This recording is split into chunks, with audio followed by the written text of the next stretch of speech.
Hello guys, welcome to my channel. ఈరోజు మన వీడియోలో బీటెక్ సబ్జెక్ట్స్ ఎలా క్లియర్ చేయాలో చూద్దాం. ఇప్పుడు నేను చెప్పబోయే టిప్స్తో మీరు కొంచెం ఈజీగా మీ సబ్జెక్ట్స్ని క్లియర్ చేయగలుగుతారు. ఇప్పుడు మీరు ఏ బ్రాంచ్ అయినా తీసుకోండి, ప్రతి డిపార్ట్మెంట్లో ఇలాంటి టైప్స్ ఆఫ్ సబ్జెక్ట్స్ ఉంటాయి. ఒకటి mathematics, theoretical, problematic or derivative subjects, drawing or logical subjects ఉంటాయి. సో ఫస్ట్ మనం మ్యాథమెటిక్స్ లాంటి సబ్జెక్ట్స్ ఎలా క్లియర్ చేయాలో చూద్దాం. ఇప్పుడు మ్యాథమెటిక్స్ అంటే M1, M2 లేదా ప్రొబాబిలిటీ, స్టాటిస్టిక్స్ సబ్జెక్ట్ లేదా లాప్లాస్ ట్రాన్స్ఫార్మ్, ఇవన్నీ మ్యాథమెటిక్స్ కిందకి వస్తాయి.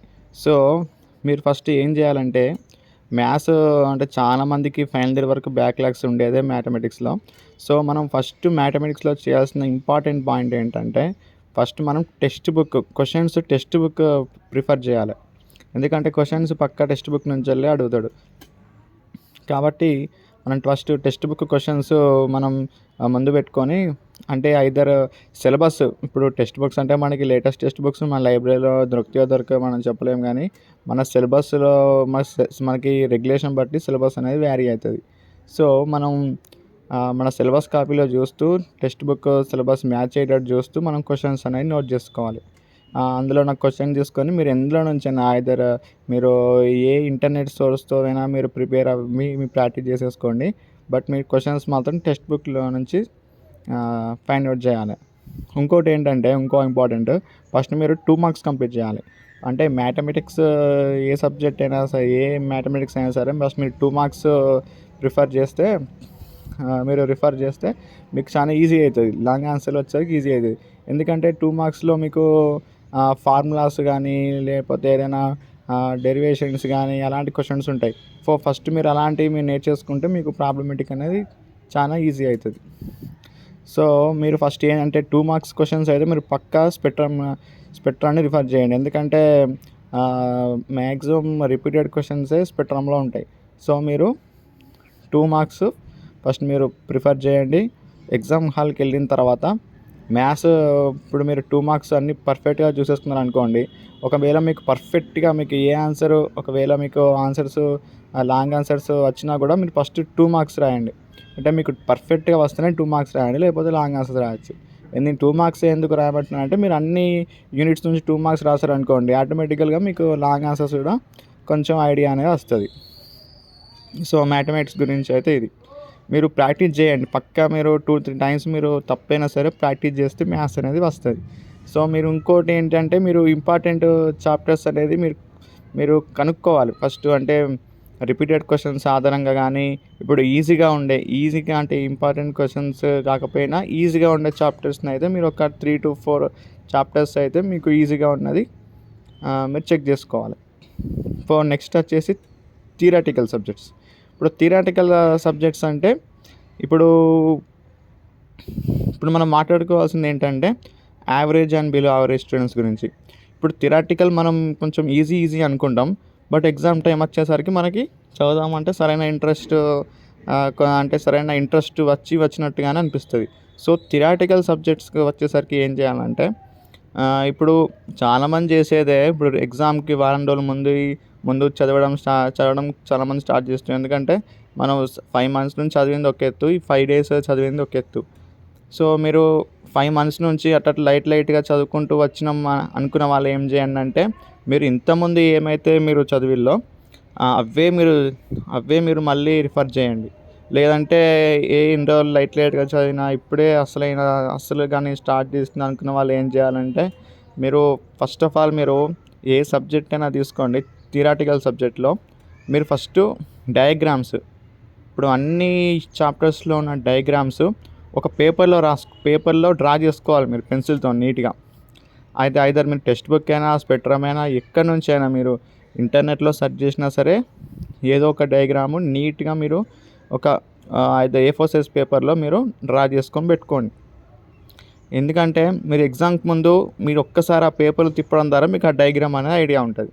సో మీరు ఇంకోటి ఏం చేయాలంటే, ఇప్పుడు మనం ఆన్సర్ రాసేటప్పుడు ఆ డయాగ్రామ్ చూసుకుంటూ మనం ఒక 4-5 పాయింట్స్ మనం ఆన్సర్ అనేది రాయగలుగుతాం. సో ఈజీగా మనం డయాగ్రామ్ ఆధారంగా ఆన్సర్స్ అనేది రాయగలుగుతాం. మళ్ళీ ఇంకోటి చేయాల్సింది ఏంటంటే, క్వశ్చన్ బట్టి మీరు ఆన్సర్ అనేది రాయాలి. ఆ 10 మార్క్స్కి అడిగిండా, 5 మార్క్స్కి అడిగిండా అలాగే చూసుకొని రాయాలి. ఇప్పుడు మ్యాక్సిమం మనం ఇప్పుడు స్పెక్ట్రమ్ చదువుకున్నాం అనుకోండి, స్పెక్ట్రమ్లో మనకి 10 మార్క్స్కి ఉంటుంది లాంగ్ ఆన్సర్. కానీ ఎక్కువ శాతం ఇప్పుడు పార్ట్ ఏ పార్ట్ బిలో ఎట్లా అడుగుతున్నాడంటే 5 మార్క్స్కి మాత్రమే అడుగుతున్నాడు. సో మీరు 5 మార్క్స్కి అడిగినప్పుడు 2 to 3 పేజెస్ ఎనఫ్. ఎందుకంటే మీరు ప్రతి లాంగ్ ఆన్సర్ని ఇప్పుడు 5 మార్క్స్కి మీరు 10 మార్కుల లెక్క రాశారనుకోండి, మీకు టైం సరిపోదు. మీరు 3 hours మీరు రాయలేకపోతారు, మీకు టైం సరిపోదు అన్నట్టు. సో మీరు ఆ క్వశ్చన్కి ఎన్ని మార్క్స్ అడిగిండో దానికి ఆధారంగా ఆన్సర్ అనేది ఉండాలి.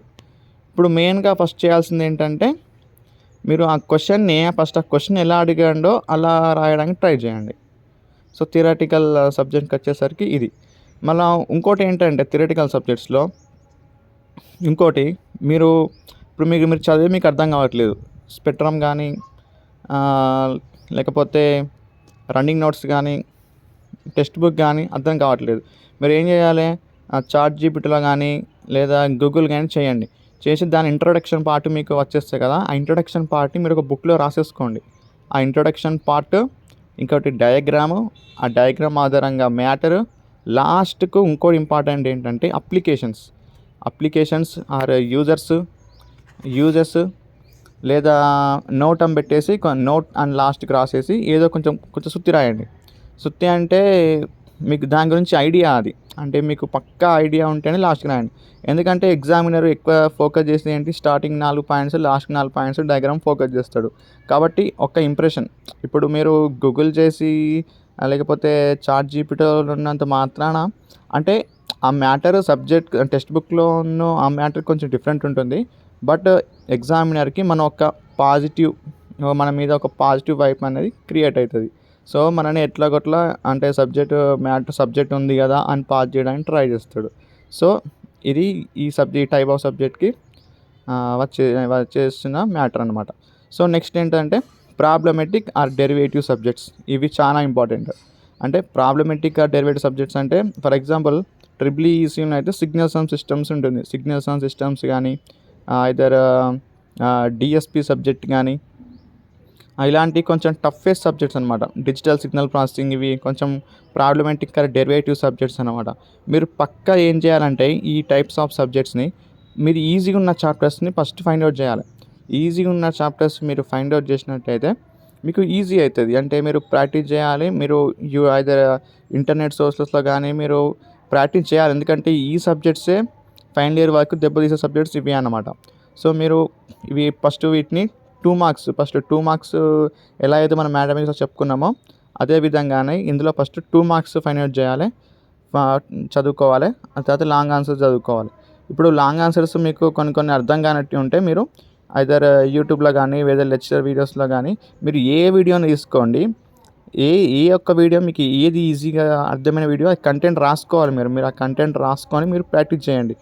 అరే ఇది టెక్స్ట్ బుక్లో పెద్దగా ఉంది, యూట్యూబ్లో చిన్నగా ఉంది, అరే ఇక్కడ అది ఉంది, ఇక్కడ ఇట్లా పెద్దగా ఉన్నది, ఇక్కడ చిన్నగా ఉన్నది, కంప్లీట్ డిఫరెంట్ ఉంది అనుకోవద్దు. మీరు మొత్తానికి తప్పు రాసే కన్నా ఏదో ఒక డెరివేషన్ కరెక్ట్గా చేస్తే అట్లీస్ట్ మీరు పాస్ మార్క్స్ అయినా గెయిన్ చేయగలుగుతారు. ఎందుకంటే మనం ఇప్పుడు లాస్ట్ స్టేజ్లో ఉన్నాం అనుకోండి, ఇప్పుడు మనం మొత్తానికి ఖాళీ పేపరు లేదా మొత్తానికి తప్పు రాసే బదులు ఇలా చేస్తే మనం ఈజీగా పాస్ అయిపోతాం కదా. సో ఇది ప్రాబ్లమెటిక్ ఆర్ డెరివేటివ్ సబ్జెక్ట్స్కి వచ్చేది. సో నెక్స్ట్ ఇంకోటి ఏంటంటే డ్రాయింగ్ ఆర్ లాజిక్ సబ్జెక్ట్స్. ఇప్పుడు ఇంజనీరింగ్ గ్రాఫిక్స్ డ్రాయింగ్ అనేవి మీకు ఫస్ట్ ఇయర్లో ఉంటాయి. అయినా డ్రాయింగ్ కూడా సమ్వాట్ టఫెస్ట్ సబ్జెక్ట్ ఓన్లీ. మీరు డ్రాయింగ్లో చేయాల్సింది ఏంటంటే మీరు ఇప్పుడు ఏంటి హెచ్పి పెన్సిల్ 2HB పెన్సిల్స్ ఉంటాయి కదా, మీరు ఈ పెన్సిల్ యూజ్ చేయడం చాలా ఇంపార్టెంట్. ఇప్పుడు వాడు అడిగిన క్వశ్చన్ మాత్రమే డార్క్ కనిపించాలి, మిగతా కన్స్ట్రక్టెడ్ లైన్స్ అన్నీ లైట్ కనిపించాలి.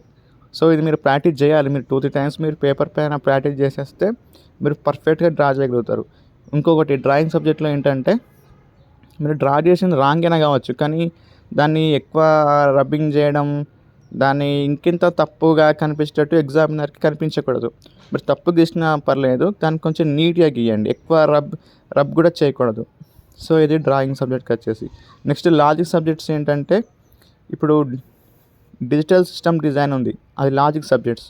అంటే లాజిక్ గేట్స్ అవి ఉంటాయి కదా, ఈ లాజిక్ గేట్స్ మీరు పక్కా టెక్స్ట్ బుక్ ప్రిఫర్ చేయండి. టెక్స్ట్ బుక్ ఆర్ అంటే పక్కా టెక్స్ట్ బుక్కే ప్రిఫర్ చేయండి. ఎందుకంటే ఇది కంప్లీట్లీ డిఫరెంట్ సబ్జెక్ట్. ఎందుకంటే ఇది మ్యాథమెటిక్స్ కాదు, థియరటికల్ కాదు, కంప్లీట్లీ లాజికల్గా మనం లాజికల్గా నేర్చుకుంటేనే ఇది వచ్చేస్తుంది. మీరు ఐదర్ లెక్చరర్ వీడియోస్ అయినా చూసి ప్రిపేర్ అవ్వండి, లేదా లాజికల్ టెక్స్ట్ బుక్ తీసుకున్నా సరే మీరు ప్రిపేర్ అవ్వండి. ఎందుకంటే ఈ లాజిక్ డిజైన్ అనేది థియరటికల్ కాదు, ప్రాబ్లమేటిక్ కాదు. మీరు కొంచెం లాజికల్గా మీరు ప్రతిదీ లాజిక్ గేట్స్ని మీరు సాల్వ్ చేసి వచ్చేస్తుంది. సో మీరు కొంచెం బేసిక్ అంటే ఈ లాజికల్ సబ్జెక్ట్స్కి మీరు కొంచెం బేసిక్ ఐడియా ఉండాలి. లాజిక్ గేట్స్ పైన కానీ, ట్రూత్ టేబుల్ పైన కానీ ఇలాంటి ఐడియాస్ మీకు వచ్చేస్తే మీరు ఈజీగా పాస్ అయ్యగలుగుతారు. సో నా వీడియో నచ్చినట్టయితే లైక్ చేయండి, షేర్ చేయండి, సబ్స్క్రైబ్ చేయండి. మీకు ఏమైనా డౌట్ ఉంటే కామెంట్ చేయండి, మీకు కామెంట్ రిప్లై ఇస్తాను. Thank you for watching video.